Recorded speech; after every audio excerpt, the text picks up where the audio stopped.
ಶಿಡ್ಲಘಟ್ಟ ಶ್ರೀ ಸೋಮೇಶ್ವರ ಸ್ವಾಮಿ ದೇವಾಲಯಕ್ಕೆ ಸೀಕಲ್ ರಾಮಚಂದ್ರ ಗೌಡರಿಂದ 5 ಲಕ್ಷ ದೇಣಿಗೆ. ಶಿಡ್ಲಘಟ್ಟ ನಗರದ ಕೋಟೆ ವೃತ್ತದ ಹೃದಯ ಭಾಗದಲ್ಲಿರುವ ಐತಿಹಾಸಿಕ 490 ವರ್ಷದ ಹಳೆಯ ಶ್ರೀ ಸೋಮೇಶ್ವರ ಸ್ವಾಮಿ ದೇವಾಲಯವು ನವೆಂಬರ್ 1ರಂದು ನಡೆಯಲಿರುವ ಜೀರ್ಣೋದ್ಧಾರ ಮಹಾ ಸಂಪ್ರೋಕ್ಷಣೆಗೆ ಸಜ್ಜಾಗಿದೆ. ಕ್ರಿಸ್ತಶಕ 1529ರಲ್ಲಿ ಅಬ್ಲೂಡು ಕೆಂಪೇಗೌಡನ ಪುತ್ರ ಶಿವನೇಗೌಡ ಹಾಗೂ ಅವರ ಪತ್ನಿ ಹಲಸೂರಮ್ಮ ಅವರಿಂದ ನಿರ್ಮಿತವಾದ ಈ ದೇವಾಲಯವು ಹಲಸೂರಮ್ಮರವರಿಗೆ ಜಮೀನಿನಲ್ಲಿ ನಿಧಿ ಸಿಕ್ಕ ಸಂದರ್ಭ ತಮ್ಮ ಕುಲದೇವರ ಹೆಸರಿನಲ್ಲಿ ಶ್ರೀ ಸೋಮೇಶ್ವರ ಸ್ವಾಮಿ ದೇವಾಲಯವನ್ನು ನಿರ್ಮಿಸಿದ್ದಾರೆಂಬ ಇತಿಹಾಸವಿದೆ. ಈ ಪುಣ್ಯಭೂಮಿಯ ದೇವಾಲಯಕ್ಕೆ ಜಿಲ್ಲಾ ಬಿಜೆಪಿ ಅಧ್ಯಕ್ಷ ಸೀಕಲ್ ರಾಮಚಂದ್ರ ಗೌಡ ಭೇಟಿ ನೀಡಿ ದೇವಾಲಯದ ಪುನರ್ ನಿರ್ಮಾಣ ಹಾಗೂ ಜೀರ್ಣೋದ್ಧಾರ ಕಾರ್ಯಗಳಿಗೆ 5 ಲಕ್ಷ ದೇಣಿಗೆ ನೀಡಿದರು. ಈ ಸಂದರ್ಭದಲ್ಲಿ ಮಾತನಾಡಿದ ಸೀಕಲ್ ರಾಮಚಂದ್ರ ಗೌಡ ಅವರು, ಹಳೆಯ ದೇವಾಲಯದ ಪುನರ್ ನಿರ್ಮಾಣದ ಮೂಲಕ ನಾನು ದೇವರ ಸೇವೆ ಮಾಡಲು ಅವಕಾಶ ದೊರೆತಿದೆ. ಇಷ್ಟೊಂದು ಅಚ್ಚುಕಟ್ಟಾಗಿ ದೇವಾಲಯವನ್ನು ನಿರ್ಮಿಸಿರುವ ಎಲ್ಲ ಭಕ್ತರು ಹಾಗೂ ಸೇವಾದಾರರಿಗೆ ಹೃದಯಪೂರ್ವಕ ಧನ್ಯವಾದಗಳು ಎಂದರು.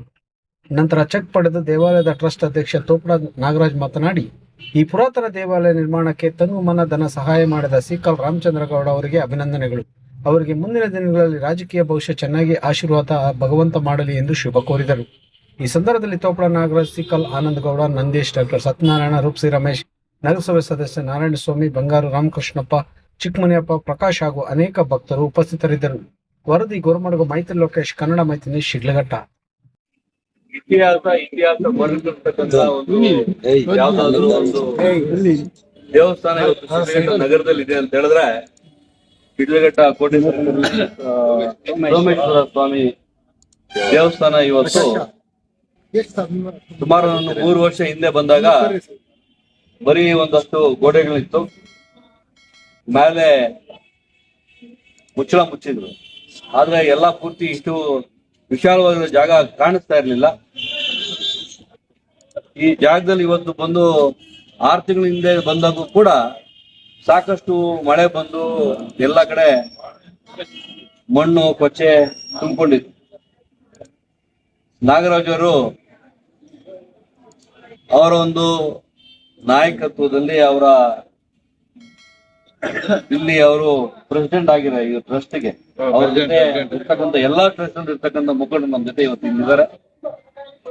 ದೇವರು ಅವ್ರಿಗೆ ದೊಡ್ಡ ಮನಸ್ಸು ಕೊಟ್ಟು ಈ ಸೋಮೇಶ್ವರ ದೇವಸ್ಥಾನದ ಏನು ಅಭಿವೃದ್ಧಿ ಮಾಡಿದ್ದಾರೆ ಇವತ್ತು ನೋಡ್ತಾ ಇದೀವಿ.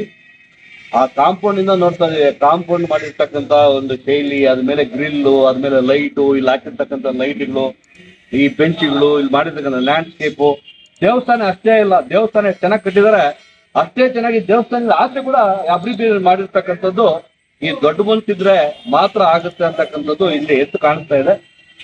ನಮ್ಮ ಶಿಡ್ಲಘಟ್ಟದಲ್ಲಿ ಕೋಟೆ ಸರ್ಕಲ್ ಅಲ್ಲಿ ನಮ್ಗೆ ಇದು ಬೇಕಾಗಿತ್ತು. ಸಾಕಷ್ಟು ಭಕ್ತಾದಿಗಳು ಶಿಡ್ಲಘಟ್ಟ ಸೆಂಟ್ರಲ್ ಇದೆ.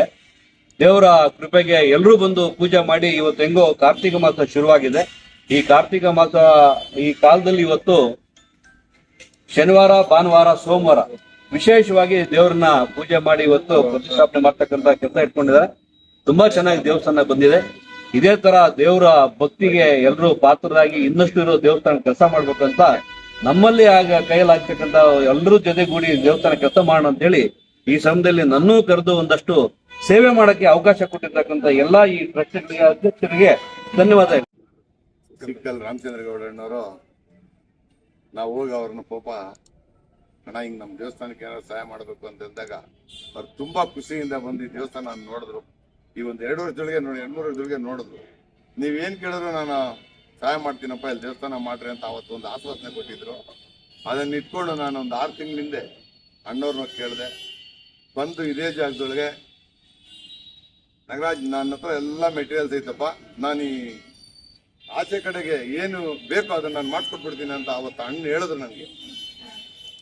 ಇಲ್ಲಣ್ಣ ಇದನ್ನ ನಾವು ನಿಧಾನ ಮಾಡೋದು, ಒಳಗಡೆ ಕಲ್ಲು ಹಾಕ್ಸ, ನಾನು ಆ ಕಲ್ಲು ಹಾಕ್ಸ್ಕೊಟ್ಬಿಡ್ತೀನಪ್ಪ ಅಂದ್ರು. ಅಷ್ಟೊತ್ತಿಗೆ ಗುರುಮೂರ್ತಿ ಅಣ್ಣವ್ರು ಇಟ್ಕೊಂಡು ನಾನೇ ಹಾಕ್ತೀನಿ ಅಂದ್ರು. ನೀವೇನ್ ಕೇಳಿದ್ರು ಕೊಡ್ತೀನಿ ಅಂತ ಹೇಳಿದ್ರು ರಾಮಚಂದ್ರಣ್ಣವರು. ಅವತ್ತೇನು ಇಲ್ಲ ಅಂತ ಹೇಳಿರ್ಲಿಲ್ಲ. ಆಮೇಲೆ ಇನ್ನೊಂದ್ಸಾರಿ ಹೋದ್ವಿ, ಏನಣ್ಣ ಹಿಂಗಿದೆ ಅಂತ. ನೋಡಪ್ಪ ಅದಕ್ಕೆ ಏನ್ ಬೀಳುತ್ತೆ ನಾನು ಕೊಡ್ತೀನಿ ಅಂತ ಹೇಳಿದ್ರು ಪಾಪ. ಆವಾಗೂ ಇಲ್ಲೇ ಬಂದು ಒಂದಷ್ಟು ಸಹಾಯ ಮಾಡಿದ್ರು. ಮತ್ತೆ ನಾನು ಹೋಗ್ಲೇ ಇಲ್ಲ. ನನ್ಗೆ ಫೋನ್ ಮಾಡಿ, ನಾಗರಾಜ್ ನಾನು ದೇವಸ್ಥಾನ ಹತ್ರ ಬರ್ತೀನಪ್ಪ, ನಾನೇನೋ ಮತ್ತೆ ಒಂದಷ್ಟು ಸಹಾಯ ಮಾಡ್ಬೇಕಂತಿದ್ದೀನಿ ಅಂತೇಳಿ ನನ್ಗೊಂದು 15-20 ದಿವಸದಿಂದಾನೇ ಫೋನ್ ಮಾಡಿದ್ರು ಅಣ್ಣ. ಆಯ್ತ್ರಣ್ಣ ನಿಮ್ಮ ಇಷ್ಟ, ನೀವು ಬಂದು ಸಹಾಯ ಮಾಡಿ, ಪರವಾಗಿಲ್ಲ ಅಂತ ಹೇಳಿದ್ರೆ ಇವತ್ತು ಅವ್ರು ಬಂದು ಏನೋ ಅವರು ಅರಿವು ಸೇವೆ ಏನು ಅಷ್ಟು ಸುಲಭ ಅಲ್ಲ. ರಾಮಚಂದ್ರಗೌಡ ಅಣ್ಣವ್ರು ತುಂಬಾ ಕಷ್ಟದಿಂದ ತುಂಬಾ ದೊಡ್ಡ ಮಟ್ಟಕ್ಕೆ ದೇವ್ರು ಬೆಳೆಸವನೆ ಅವ್ರನ್ನ. ಅವ್ರ ಹೃದಯ ಹಂಗೈತೆ. ಈಗ ಅವರು ರಾಜಕಾರಣದೊಳಗೆ ಬೆಳಿಬೇಕನ್ನೋದೊಂದೇ ಆಸೆ, ಇನ್ನೆಲ್ಲಾ ನೋಡ್ಕೊಂಡ್ ಬಂದವ್ರೆ ಅವ್ರು. ಅದಕ್ಕೆ ಆ ಭಗವಂತನ ಅವ್ರಿಗೆ ಅವಕಾಶ ಕೊಡ್ಲಿ, ನಾವ್ಯಾರು ತಪ್ಸಕ್ಕಾಗಲ್ಲ ಇದ್ರೆ. ಇವತ್ತು ನಮ್ಮ ದೇವಸ್ಥಾನಕ್ಕೆ ಎಲ್ಲಾ ಲೀಡರ್ಗಳು ಬಂದು ಸಹಾಯ ಮಾಡ್ತಾರೆ. ನಾವು ಇದ್ರೊಳಗ ನಾವ್ ಯಾವುದೇ ರಾಜಕಾರಣ ಇಟ್ಕೊಳಕ್ಕಾಗಲ್ಲ. ನಾವೆಲ್ರಿಗೂ ಹೇಳೋದೊಂದೇ, ಆ ಸೋಮೇಶ್ವರನ ಅವ್ರಿಗೆ ಸಹಾಯ ಮಾಡ್ಲಿ. ಆಮೇಲೆ ಪ್ರತಿಯೊಬ್ರು ದೇವ್ರನ್ನ ಕೇಳೋದ್ ಧರ್ಮ, ಎಲ್ರಿಗೂ ಕೊಡಕ್ಕಾಗಲ್ಲ. ಇದು ಕುಸ್ತಿ ಆಡ್ದಂಗೆ, ಕುಸ್ತಿ ಒಳಗೆ ಒಬ್ಬನೇ ಗೆಲ್ಲಕ್ಕಾಗೋದು. ಹೇಳಕ್ ನಾವ್ ಹೇಳ್ತೀವಿ ಎಲ್ರು. ಅದರಿಂದ ನಾನು ಹೇಳೋದ್ರಿಂದ ಯಾರು ತಪ್ಪು ತಿಳ್ಕೊಳ್ಬೇಡ್ರಿ. ಎಲ್ರಿಗೂ ಅವಕಾಶಗಳು ಸಿಗ್ಲಿ, ಒಳ್ಳೆ ಉನ್ನತ ಉದ್ಯೋಗಗಳಿಗೆ ಅವ್ರು ಹೋಗಿ ಇನ್ನೂ ಇಂಥದಕ್ಕೆ ಬೇಕಾದಷ್ಟು ಸಹಾಯ ಮಾಡ್ಲಿ. ಯಾಕಂದ್ರೆ ಅವ್ರು ಅಂತ ಪಾರ್ಟಿ ಒಳಗವ್ರೆ. ಎಲ್ಲಿ ನಮ್ಮ ದೇವಸ್ಥಾನಗಳು ಇದಾವೋ ಅದನ್ನು ಹುಡುಕಿ ಸಹಾಯ ಮಾಡುವಂತ ಅವಕಾಶಗಳು ಅವ್ರಿಗಿದೆ.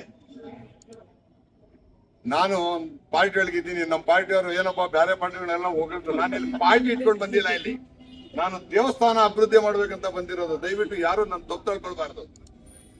ಈಗ ನಮ್ಗೆ ಸಹಾಯ ಮಾಡಕ್ ಬಂದಿರೋಂಥ ಜನ, ಅವ್ರಿಗೂ ಭಗವಂತ ಒಳ್ಳೇದ್ ಮಾಡ್ಲಿ ಅಂತ ನಾವು ಕೋರ್ತೀವಿ ಒಂದೇ ಮನ್ಸಲ್ಲಿ. ಅಷ್ಟ್ ಬಿಟ್ರೆ ಬೇರೆ ಏನು ಇಲ್ಲ. ರಾಮಚಂದ್ರಗೌಡ ಅಣ್ಣವ್ರಿಗೂ ಮತ್ತೆ ಅವ್ರ ತಮ್ಮನ ಸೋದರ ನಮ್ಮ ಆನಂದ ಅಣ್ಣವ್ರು ಡಾಕ್ಟ್ರು, ಅವ್ರ ಅಣ್ಣವ್ರಿಗಿಂತಲೂ ಹೆಚ್ಚು ಅಯ್ಯಪ್ಪನಿಗೂ ಭಕ್ತಿ ಅನ್ನೋದು. ಪಾಪ ನಾನು ಇನ್ವಿಟೇಷನ್ ಕೊಡಕ್ ಹೋದೆ ಮೊನ್ನೆ, ಅಣ್ಣ ಊಟ ಮಾಡ್ಕೊಂಡು ಹೋಗ್ಬೇಕು ಅಂತ ನಮ್ಮನ್ನ ಗಲಾಟೆ ಮಾಡಿದ್ರು. ನಾವು 4-5 ಜನ ಹೋಗಿದ್ವಿ. ಅಷ್ಟೇ ಪ್ರೀತಿಯಿಂದ ನಮ್ಮನ್ನು ಕುತ್ತರಿಸಿ ನಮ್ಮನ್ನೆಲ್ಲ ಮಾತನಾಡಿಸಿ ಕಳ್ಸಿದ್ರು.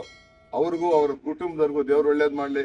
ಇವತ್ತು ನಮಗ್ ಕೊಟ್ಬಿಟ್ಟಿದ್ದೀರಿ ಅಂತ ನಾನು ಹೇಳ್ತಾ ಇಲ್ಲ, ಮುಂದೇನು ಅಷ್ಟೇ ಈ ಕ್ಷೇತ್ರದಲ್ಲಿ ಭಗವಂತ ನಿಮ್ಮನ್ನ ಯಾವ ಮಟ್ಟಕ್ಕಾದ್ರೂ ತಗೊಂಡು ಹೋಗ್ಬೋದು, ನಮ್ದೇನು ಅಭ್ಯಂತರ ಇಲ್ಲ. ನೀವು ಇರೋಷ್ಟು ನಮ್ಮ ದೇವಸ್ಥಾನ ಸೇವೆಯೊಳಗೆ ಇರಬೇಕು ಅಂತೇಳಿ ನಾನು ಎಲ್ರ ಮುಂದೆ ಇವತ್ತು ನಿಮ್ಗೆ ಒಳ್ಳೇದಾಗ್ಲಿ ಅಂತ ಹೇಳಕ್ ಇಷ್ಟಪಡ್ತೀನಿ.